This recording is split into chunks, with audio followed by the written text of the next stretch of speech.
pues ya. Estén grabando, estén grabando.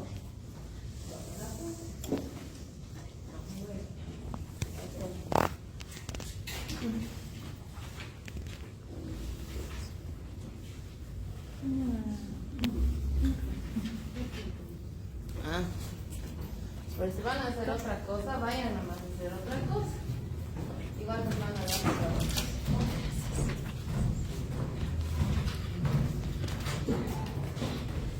Vamos a hablar de un tema que aplica todo lo aprendido hasta ahora, ¿sí? Y ustedes lo van a ver en el hospital, apenas pisen el hospital el próximo año, van a mirar infecciones que antes se llamaban nosocomiales, después se llamaban infecciones intrahospitalarias y ahora después se llamaba infecciones asociadas a servicios de salud, ahora se llaman infecciones asociadas a la atención de salud. Muchas personas le siguen diciendo intrahospitalarias porque son infecciones que aparecen después de una internación, generalmente pacientes internados o externados que desarrollan infecciones diferentes a su motivo de consulta, a su motivo de internación, ¿ya?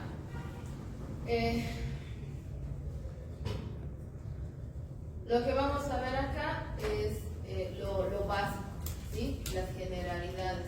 Hay libros enteros, hay especialidades, hay diplomados en infecciones asociadas a servicios de salud, en todo lo que quiere decir programas de control de infecciones, monitoreo de la resistencia a los antimicrobianos, tiene mucho que ver. Entonces, vamos a ver cuál es la magnitud y vamos a ver las más frecuentes, las más importantes, que son estas cuatro, ¿ya? ¿Qué es una IAS? Una infección asociada a atención sanitaria o atención en salud. Son infecciones ya sean locales o sistémicas, ¿sí? Estamos hablando en las que el paciente adquiere en la atención o en un entorno sanitario. ¿Por qué ellas no se llaman intrahospitalarias? Porque no se circunscriben solo al hospital. También existen infecciones por procedimientos dentales, por ejemplo, ¿sí? Entonces ese ya no es un hospital, ¿verdad? Pero también cuenta como una. Entonces, por eso se dice en un entorno sanitario en quien la infección no se había manifestado ni estaba en incubación cuando ha ingresado al establecimiento de salud, ¿sí? Actualmente se va a incluir a las infecciones que adquiere el personal de salud, ¿ya? Para que se desarrolle una infección en general, hay factores condicionantes, ¿sí? Tenemos factores del hospedero, del huésped, que por ejemplo es la edad, neonatos, personas muy ancianas, ¿sí? Que están internadas. El peso, la obesidad es un factor importante, así como la desnutrición, que se ve afectado la respuesta inmune. Las comorbilidades, obviamente, la diabetes, la presión alta, el síndrome metabólico, ¿no? Las enfermedades oncológicas, ¿no? Que todo tiene que ver con el estado inmunológico. Puede haber una inmunosupresión o una inmunodeficiencia primaria o secundaria, ¿no? En la atención, en los procedimientos que se realizan con el paciente, tenemos métodos o medios invasivos, ¿no? Catéteres endovenosos, lo que conocemos como venoclisis, ya sean periféricos o centrales. La sonda urinaria es un dispositivo invasivo, ¿sí? Que es una vía directa de ingreso de microorganismos. La ventilación mecánica, de la misma forma, ¿sí? La diálisis. Las heridas operatorias. Sabemos que si no hay un buen procedimiento prequirúrgico en el acto quirúrgico y postquirúrgico, pueden sobrevenir infecciones del sitio quirúrgico, ¿no? También depende de la herida, depende del tipo de cirugía, etc. ¿Ya? Procedimientos diagnósticos o terapéuticos, estamos hablando de endoscopías, estamos hablando de colonoscopías, estamos hablando de cuando hay que hacer imágenes por contraste, ¿sí? Se inyecta contraste al paciente o se instila por vía uretral, etc. ¿No? ¿Qué pasa con el ambiente? ¿No? En el ambiente, pues, está el rol del aire si no hay una buena circulación de aire, ¿no? El agua si no está filtrada, si no hay lugares que tengan aguas detenidas, ¿no? Lugares que tengan agua estancada o agua en depósito, ¿no? Las superficies, si estas no han sido bien desinfectadas, con la limpieza, con la desinfección, con todos los protocolos, ¿sí? Soluciones, sabemos que un desinfectante se puede contaminar, ¿verdad? Entonces, en vez de, porque hay microorganismos que resisten al mecanismo de acción de esos desinfectantes. Entonces, en vez de desinfectar, pues estamos distribuyendo, el personal de limpieza está distribuyendo agua, ¿no? Y los residuos, sabemos que tenemos que desechar los residuos rojos, o sea, infecciosos, especiales y comunes de manera correcta, como buena práctica de bioseguridad, ¿no? ¿Qué es el biofilm? ¿Sí? Es algo muy, muy importante en el que forma parte o participa activamente de lo que son las infecciones intrahospitalarias. Hay bacterias que lo que hacen es formar biopelículas, ¿sí? Cuando se adhieren al agua,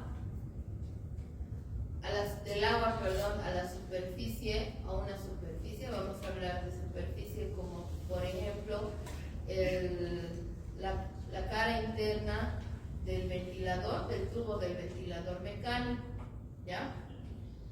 Cuando se adhieren, ¿de qué agua puede proceder? Pues del humidificador que tiene ese ventilador, ¿no? Ustedes han visto los tubos de oxígeno que tienen una botellita que hierve, ¿verdad? Como que hierve, son las burbujas de oxígeno, está humidificando el oxígeno. Lo mismo tiene el ventilador. Entonces, esa agua que no está estéril, pues en solución fisiológica muchas veces, o agua destilada, pues va a hacer que ingresen los microorganismos y se adhieran a la superficie, vamos a decir, del tubo corrugado del ventilador mecánico, ¿sí? Una vez que se adhieren, pues en ese punto puede ser reversible, ¿no? Hasta ahí. Pero cuando se empiezan a fijar y se forma un limo, que es como la matriz extracelular que ustedes conocen del tejido conectivo, después madura y después hay un equilibrio entre que se forma y se desprende, se forma y se desprende. Entonces se va a desprender, y ¿qué va a pasar con esos que se desprenden? Van a ingresar siguiendo el flujo del ventilador mecánico, ¿ya? En esa fase ya es irreversible la producción de la biopelícula, Esta es una microfotografía electrónica de la biopelícula en una superficie, y acá pues hay muchas bacterias que producen biofilm, entre ellas el Staphylococcus aureus, que si está en el ámbito hospitalario tiende a ser meticilino resistente, ¿ya? Para que se produzca cualquier infección, y en este caso una infección asociada a servicios de salud, se tiene que cumplir, se tiene que cerrar la cadena epidemiológica, ¿no? La cadena epidemiológica, tenemos necesariamente un agente infeccioso, ¿sí? Que va a ser una bacteria, a veces un virus, un hongo. Más frecuentes son las bacterias y los hongos, que viven en el hospital o que lo porta un paciente X, ¿no? En su piel, en sus fosas nasales o en el recto, o sea, en la microbiota intestinal, y también el personal de salud, ¿ya? Escribí.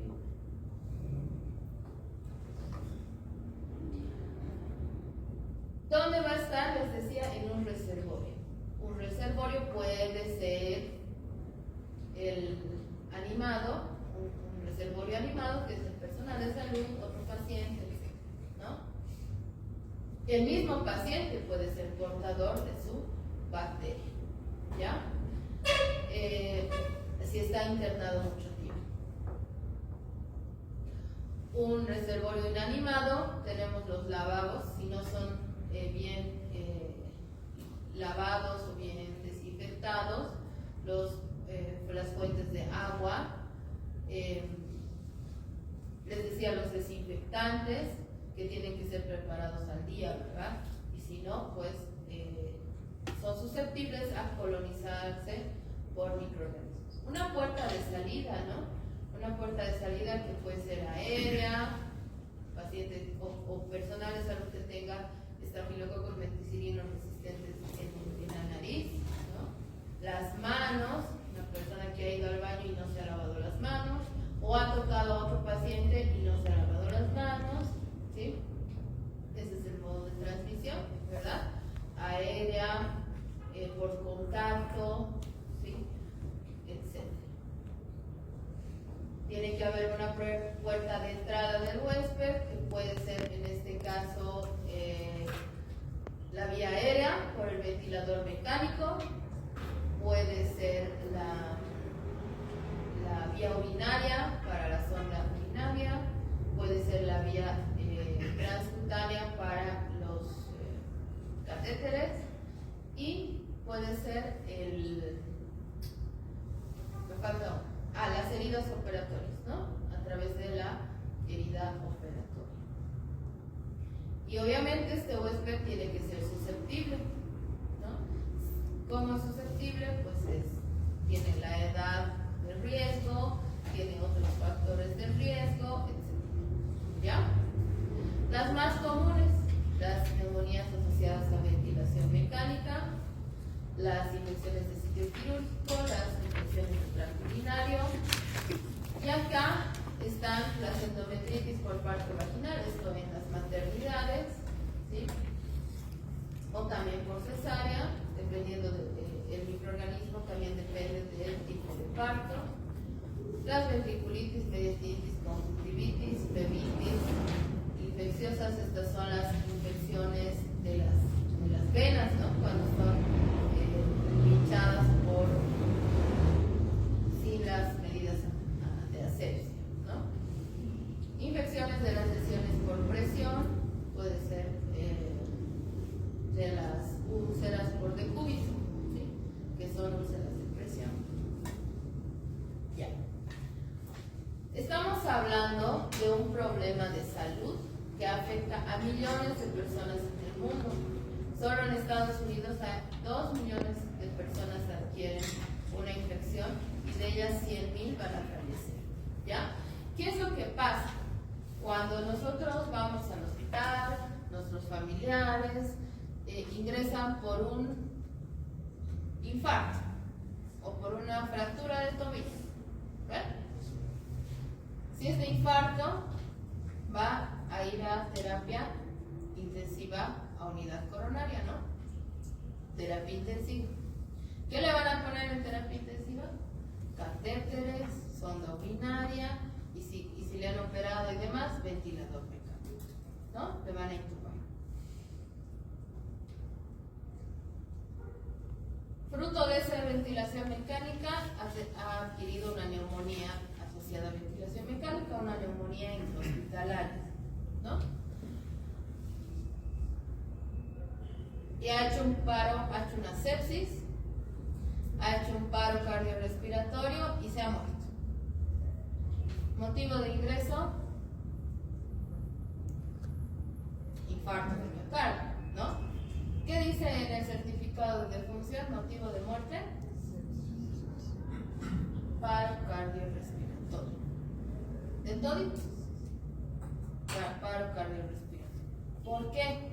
Obviamente, ¿no? Se ha muerto porque paro. Pero a lo que me refiero es que estas infecciones no se visibilizan en las causas de muerte en los hospitales. Si entro por una fractura de tobillo, me operan, se infecta, se hace una osteomielitis, una sepsis, me muero. Motivo de muerte puede ser sepsis, puede ser paro cardiorrespiratorio, una embolia pulmonar, pero ¿cuál ha sido la causa? Me he infectado con un microorganismo resistente en el hospital. ¿Ya? Entonces, aumenta la mortalidad, ¿no? El tener una neumonía, adquirir una neumonía nosocomial, aumenta la mortalidad desde entre 7 y 14%, ¿sí? De cualquiera que sea la razón de ingreso del paciente. Y en las bacteremias, ¿no? Son frecuentes, son unas de las más frecuentes porque todos reciben vía venosa, ¿verdad? A veces hasta para mantener vía dejan la vía, ¿verdad? Aumentan la estadía hospitalaria. Yo me tenía que quedar 3 días después de mi cirugía de apéndice, o 2, pero se infectó la herida y hay curaciones, me tengo que quedar, más antibióticos, etcétera, y eso aumenta entre 2 y 71 días, dependiendo obviamente del tipo de infección. ¿Ya? Esto obviamente va a aumentar los costos hospitalarios. Una infección de herida operatoria de un bypass coronario, o sea, de una cirugía del corazón por un infarto, puede aumentar hasta $22,000 a la atención previa. ¿Ya? Entonces, se dice que aumenta la duración en días, ¿no? Desde el UCI, dice, estaría atribuible de 2,4 días en UCI a 7 días de hospitalización en total, ¿sí? Entonces, aumenta de 2 a 7 días la hospitalización en terapia intensiva cuando existe una infección asociada a atención en salud. Va a aumentar en $11,900 y es un estimado, ¿no ves? Es un promedio, y va a aumentar la mortalidad hasta en un 51% si no ha tenido si ha tenido una infección asociada a servicios de salud. ¿Qué es lo que ha pasado después de la pandemia? ¿Sí? Se han hecho estudios en los que en 2020 se ha observado que hay infecciones de sitio quirúrgico, infecciones asociadas a la atención de salud y enterococos vancomicinos resistentes y bacterianos, ¿no? Por estafilococos meticilinos resistentes en comparación a 2019. Ha aparecido en el octubre, noviembre y diciembre del 2020.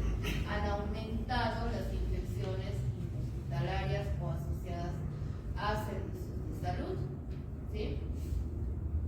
Entonces,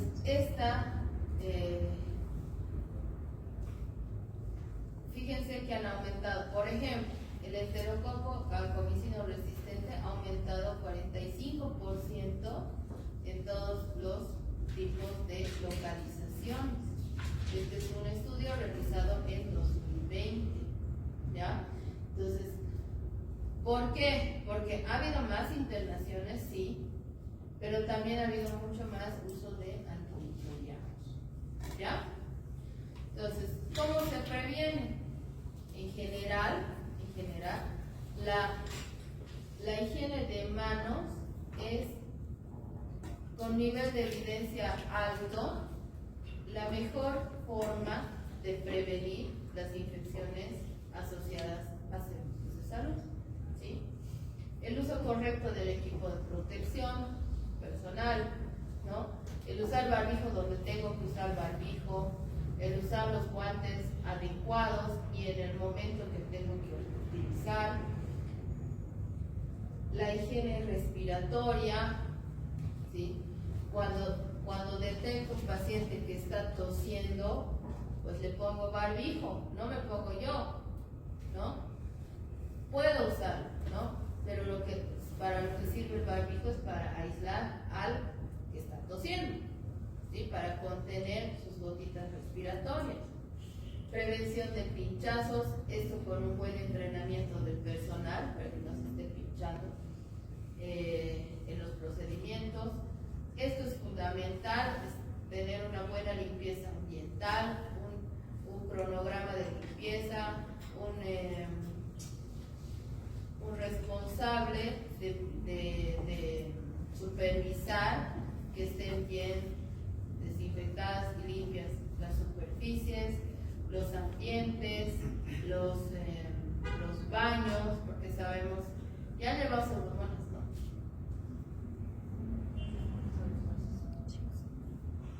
En teóricas, ¿sí? Sabemos que Pseudomonas le gusta vivir en lugares húmedos, ¿no?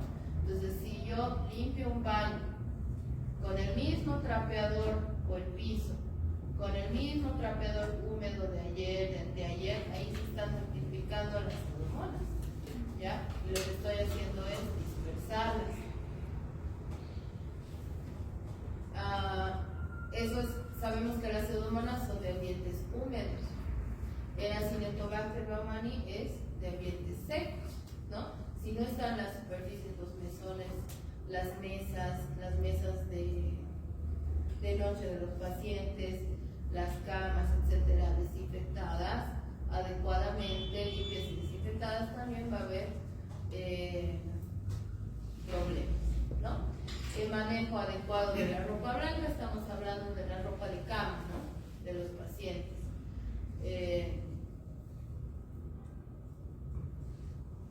Si ustedes se fijan un ratito en el hospital, cuando vayan a visitar y demás, hay un horario para recoger la ropa sucia, ¿no? Y dejan en la mañanita la ropa nueva, limpia, ¿no? Entonces, y obviamente tienen que sacar todo con guantes, con barbijo, para no contaminar y no diseminar los microorganismos.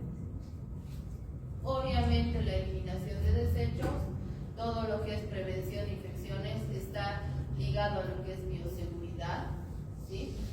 Y también al uso adecuado de antimicrobianos, ¿no? Y el manejo de equipo para la atención de pacientes. Tengo que usar material nuevo, estéril y con todas las técnicas que se requieren, ¿ya? Entonces, para prevenir infecciones existen las medidas basadas en evidencia, o sea, qué funciona y qué no funciona para prevenir infecciones, ¿ya? La mejor evidencia es la 1A, que proviene de estudios experimentales controlados randomizados ¿ya? Y los que están haciendo investigación ya saben que es un metaanálisis. Pero otras entidades especializadas van a publicar cada año es la compilación de estudios de alta calidad, como ser el CDC, ¿sí? El Instituto Nacional de Salud de Estados Unidos. Entonces, siempre que diga CDC es confiable, ¿ya? Entonces, estas publicaciones tienen recomendaciones que hay que tener en cuenta, ¿ya? En cuestión de prevención de infecciones en el hospital, actualmente se hablan de los bundles, ¿ya? Los bundles son paquetes de medidas. No es una medida, sino es un paquete, es un conjunto, ¿ya? Que todas tienen la más alta evidencia científica y que cuando las aplicas en conjunto a todo paciente de riesgo, el objetivo y el resultado es que van a prevenir la infección, ¿ya? Han sido aplicados en distintas partes del mundo y han sido parte de programas nacionales de prevención, ¿sí? Actualmente, todos los hospitales que tengan gestión de calidad, que tengan comité de prevención y control de infecciones, o comité de prevención de IAS, o comité de bioseguridad, están aplicando estas medidas en paquetes, si quieren, ¿ya? Las balas. Un catéter venoso central, ¿sí? ¿Saben dónde se instala?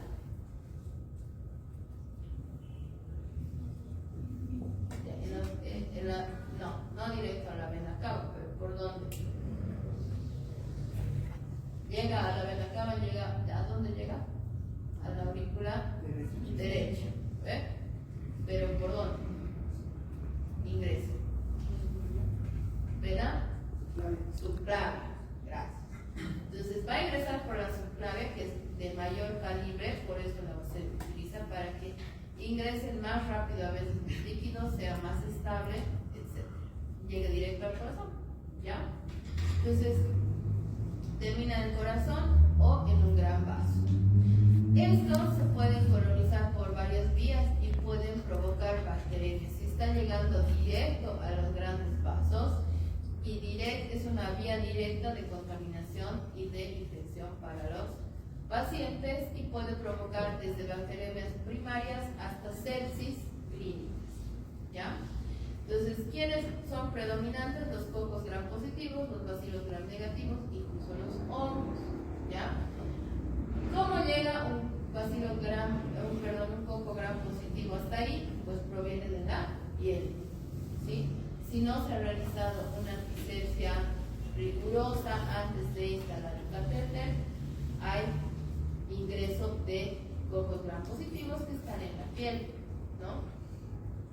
Los bacilos gram negativos, eso sí ya provienen del personal, de las manos o de las, principalmente de las manos y del cuidado que se le tiene que dar a ese sitio donde está instalado el catéter, ¿no? Y los hongos ya en pacientes inmunosuprimidos, ¿no? ¿Cómo es que llega? Fíjense, acá tenemos los microorganismos de la piel, ¿sí? Que están en un 70 o 90%, ¿sí?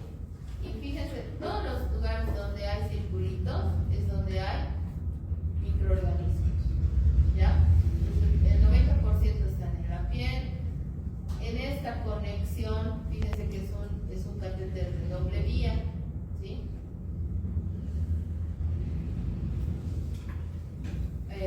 Este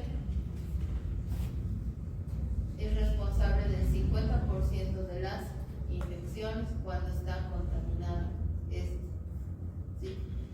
Y esta está conectada al suero, para que se entienda, ¿sí? Al equipo de venocrisis y al suero.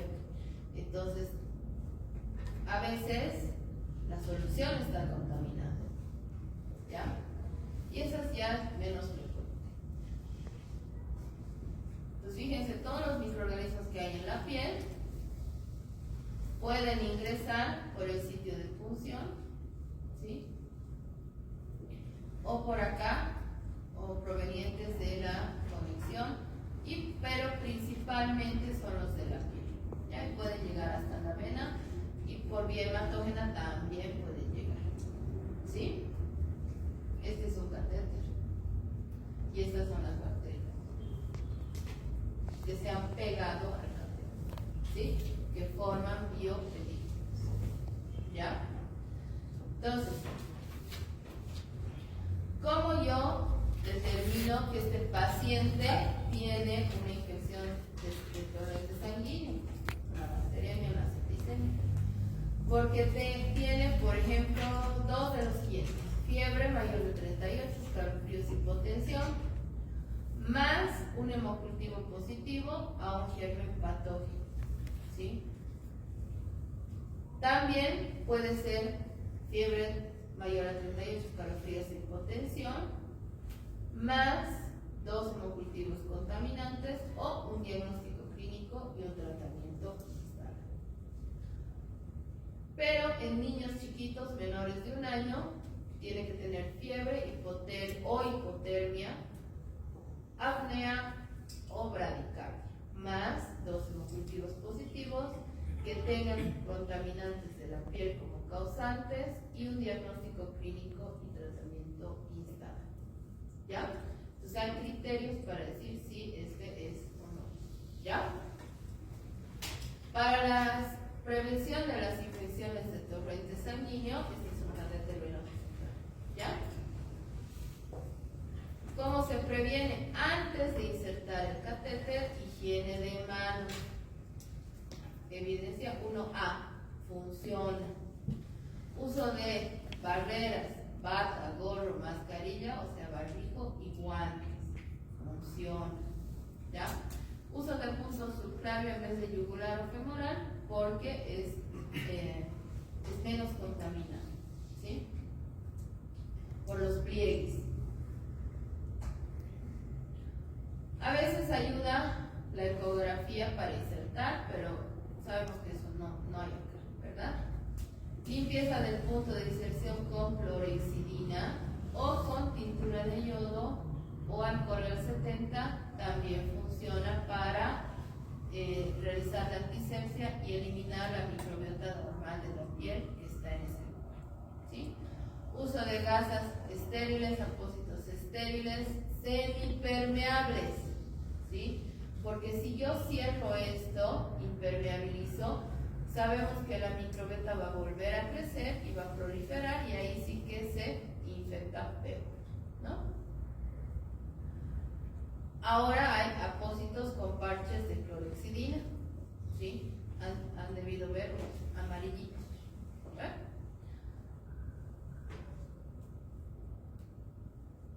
Colocación de un catéter solo por un profesional entrenado que sepa, que lo haya hecho ya varias veces.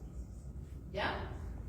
Después de que se ha insertado el catéter, ¿cuáles son las medidas de prevención? Otra vez, higiene de manos. Antes de tocar, si yo no voy a utilizar guantes, que tienen que ser estériles, tendrían que ser estériles.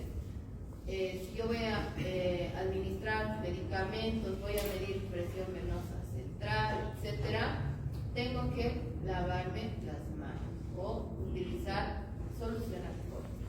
¿Sí? Barreras estériles para curar el punto de inserción, porque es una herida, entonces hay que curarla periódicamente con bata, gorro, barbijo y guantes. La limpieza con clorhexidina y si no hubiera tintura de yodo o alcohol. Uso al mínimo cuartos o luces esenciales para el tratamiento, ¿no? Si se puede, una llave de doble vía es suficiente. En algunos pacientes se utiliza la de 3 vías, ¿no? Cambiar el apósito estéril cada 7 días y si se usa gasa cada 2 días, ¿no? O si alguna está sucia o deteriorada o se despega y demás, se cambia de inmediato. ¿Ya? Después también mantener una luz exclusiva para la administración de soluciones parenterales o sangre. No mezclar las vías. ¿Ya? Evaluar el sitio de inserción cada día, que no esté rojo, que no tenga fiebre el paciente, que no esté con signos de inflamación. ¿Ves? Y si yo voy a bañar al paciente con catéter puesto, hay que usar jabón de clorexidina, ¿no? Y proteger el lugar de inserción del catéter. ¿Qué pasa si yo utilizo todas esas medidas y mis bacterias no disminuyen? En el hospital puedo utilizar catéteres impregnados de antibióticos, soluciones antimicrobianas de bloqueo o tapas de clorexidina para estos conectores. ¿Ya? Pero eso es raro porque eso tiene que funcionar. ¿Ya? Entonces, para bacteremia cero, higiene de manos, desinfección de la piel con clorexidina, máximas barreras de protección, localización subclavia y retirar los catéteres que no sean necesarios y mantenerlos de manera higiénica y aséptica. ¿Ya? Las neumonías es un recurso invasivo, la ventilación mecánica, que necesitamos para aportarle oxígeno cuando el paciente no puede respirar por sí mismo o ha sido sometido a una cirugía o va a estar inconsciente, ¿no? El tubo endotraqueal, pues como su nombre lo dice, llega hasta la tráquea, ¿sí? Venciendo todo lo que es la vía respiratoria superior. Entonces este tubo puede colonizarse por bacilos gram negativos como Klebsiella y Pseudomonas, como les he dicho, son bacterias que viven en el hospital, ¿no? Y con menor frecuencia los gram positivos y los hongos. ¿Ya? Entonces, la fuente común es la aspiración, el procedimiento como tal, porque estamos arrastrando microorganismos desde la vía superior hasta la inferior, formación de biopelículas en el tubo, ¿sí? Secreciones que sean contaminantes, secreciones del paciente, ¿no? Y equipo respiratorio que esté contaminado también, o sea, estamos hablando del ventilador, ¿no? Entonces, todas esas son las fuentes comunes de la neumonía asociada a ventilación, ¿ya? Entonces, fíjense que el tubo va hasta la tráquea, hasta antes de la caída, ¿ya? ¿Cómo yo diagnostico una neumonía asociada al ventilador? Cuando hay matidez y crepitantes, cuando hay pues, presencia, ¿no?, de estos sonidos al examen físico, la auscultación, cuando hay un esputo purulento o un cambio en el carácter del esputo que cambie de aspecto, que haya un hemocultivo positivo o un cultivo positivo obtenido por aspiración traqueal o por broncoscopía con cepillo protegido para que yo no tenga microorganismos de la microbiota normal. También puede ser una neumonía asociada a ventilación cuando hay una radiografía anormal de tórax que tenga otros infiltrados, efusión pleural o cavitación. Y por lo menos uno de estos, esputo purulento, hemocultivo positivo o un cultivo obtenido por aspiración traqueal, broncoscopía con cepillo protegido o biopsia, ¿ya? Y también una evidencia histopatológica. Entonces, obviamente esta neumonía no va a ser la causa de ingreso del paciente. Para prevenir,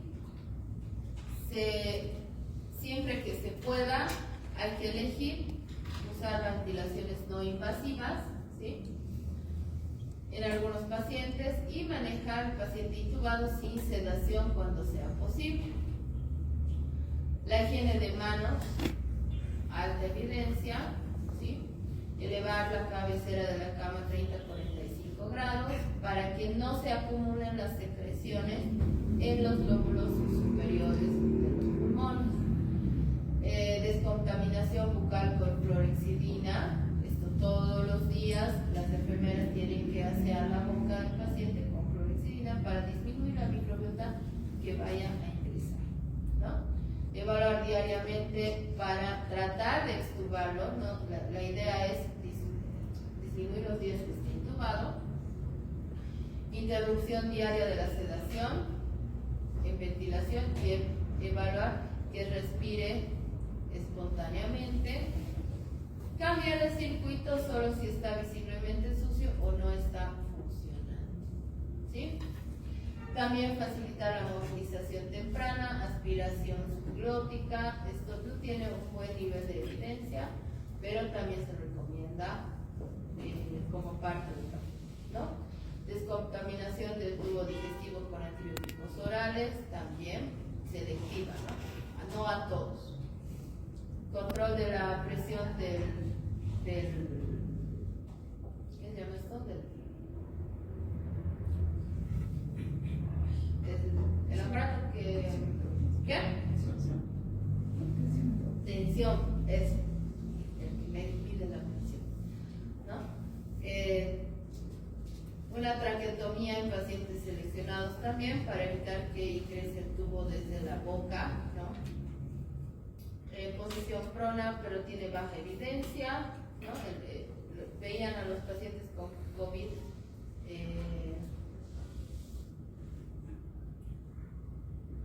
volteados, ¿verdad?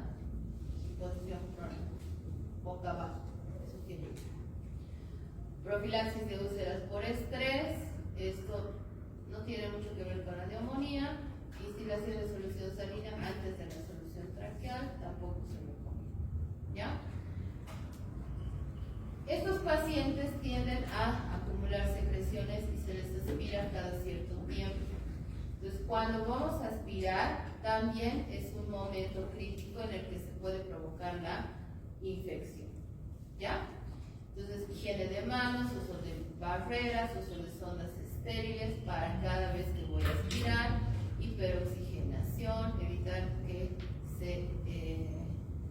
el suero esté antes de la aspiración, y técnica de aspiración para que dure menos de 15 segundos y máximo 3 a 4 aspiraciones para evitar el reingreso de microorganismos. ¿Ya?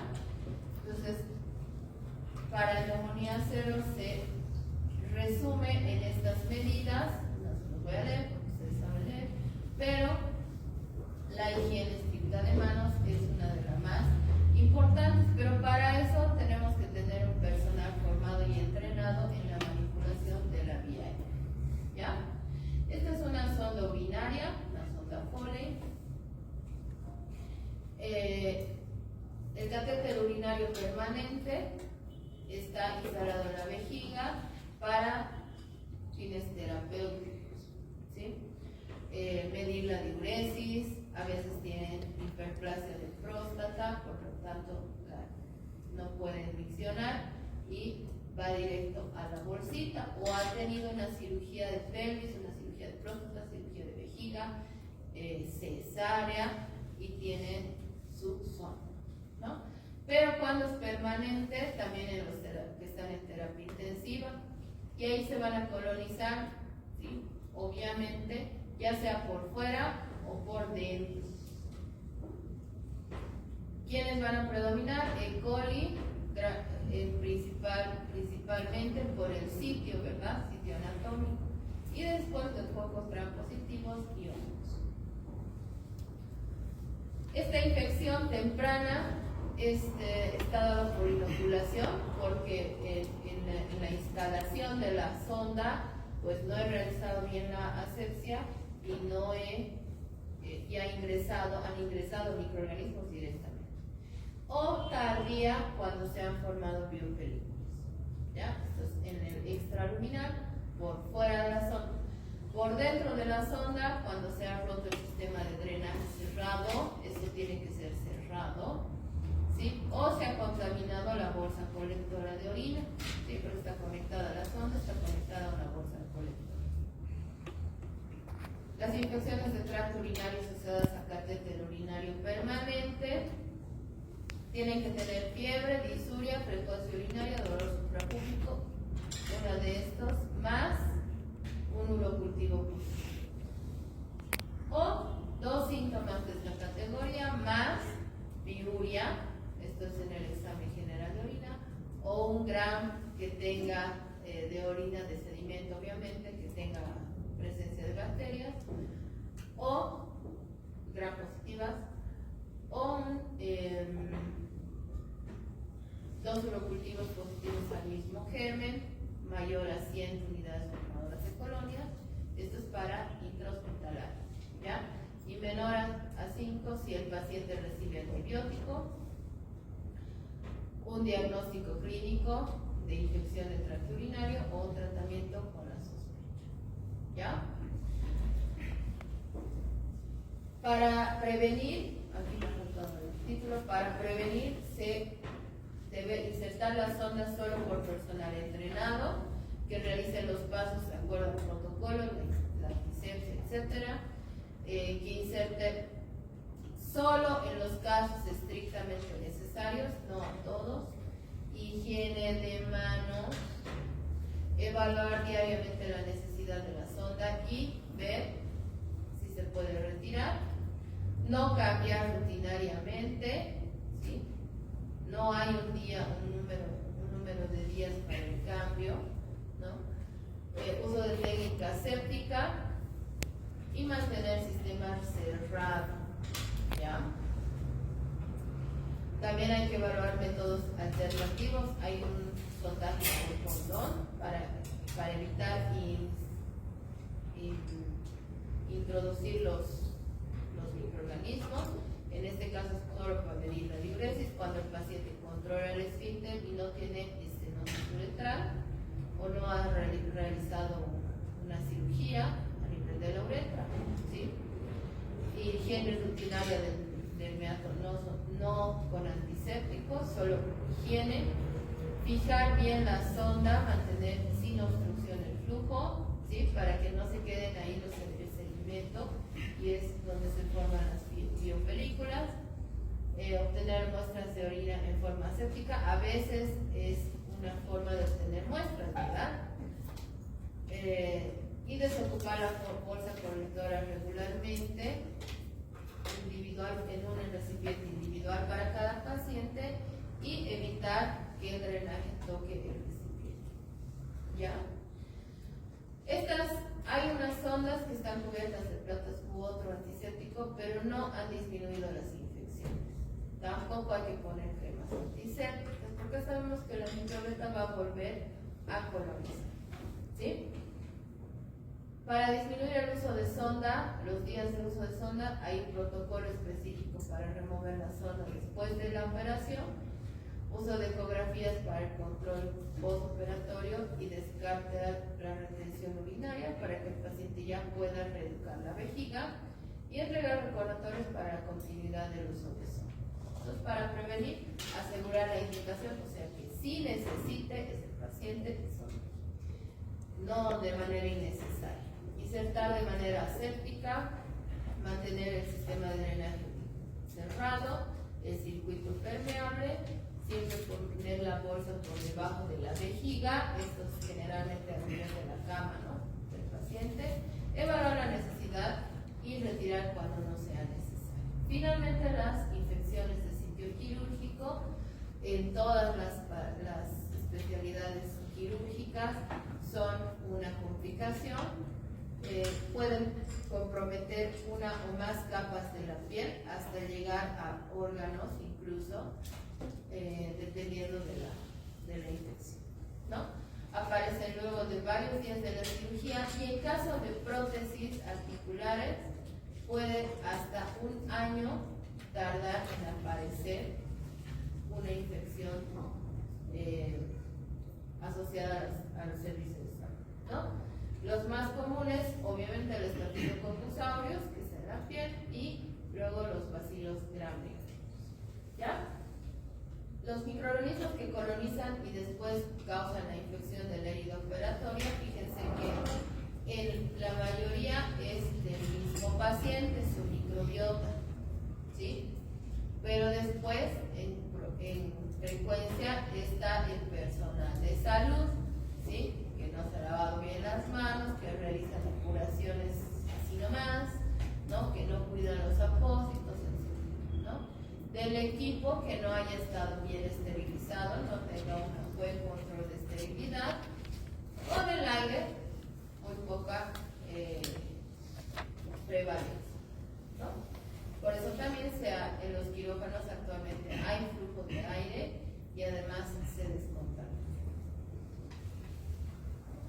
Para determinar una infección de sitio quirúrgico, tiene que comprometer piel o tejidos subcutáneos dentro de los 30 días después del procedimiento quirúrgico y que comprometa piel o tejido celular subcutáneo, ¿no?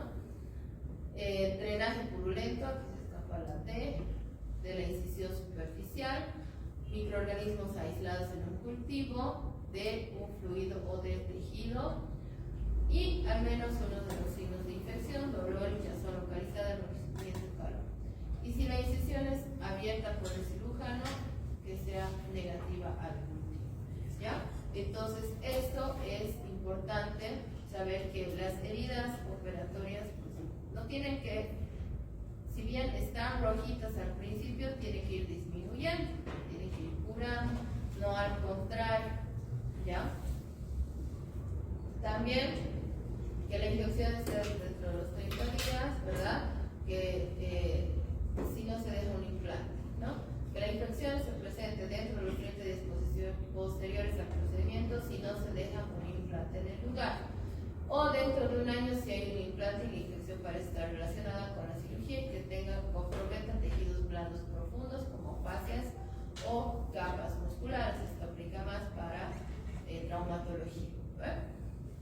Y al menos uno de los siguientes: drenaje purulento de la incisión profunda, pero no del órgano, que se encuentre en el examen directo durante la reintervención o en el examen histopatológico o radiológico, un absceso, otro tipo de evidencia de infección que compromete la incisión profunda. Hay abscesos de pared abdominal, ¿no? Que se detectan, la herida por fuera, la piel está casi cerrada, pero el paciente tiene dolor, tiene fiebre y se hace una ecografía y demás, se encuentran abscesos en la pared abdominal, ¿no?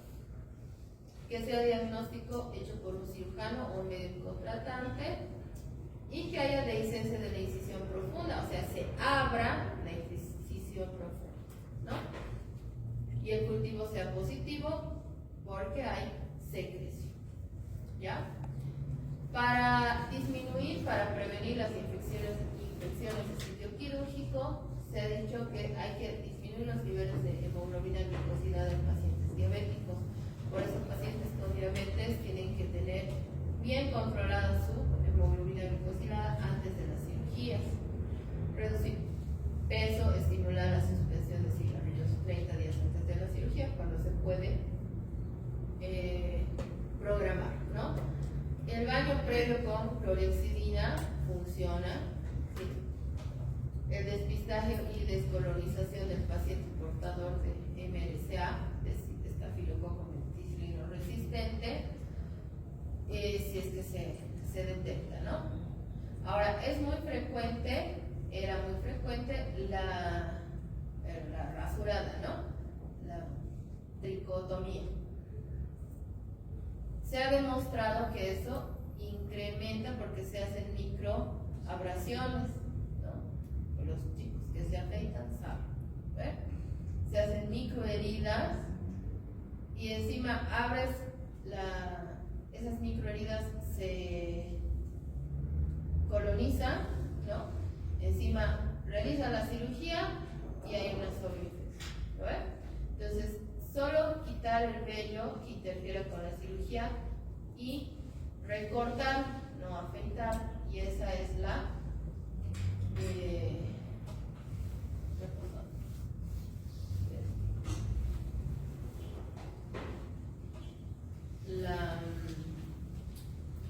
una de las que funciona, ¿no? La medida que funciona.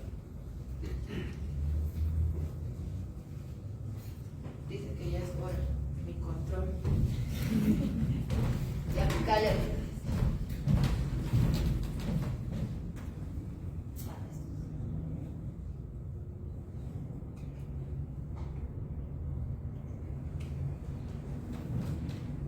Ya vamos a acabar. Sí. 2 más.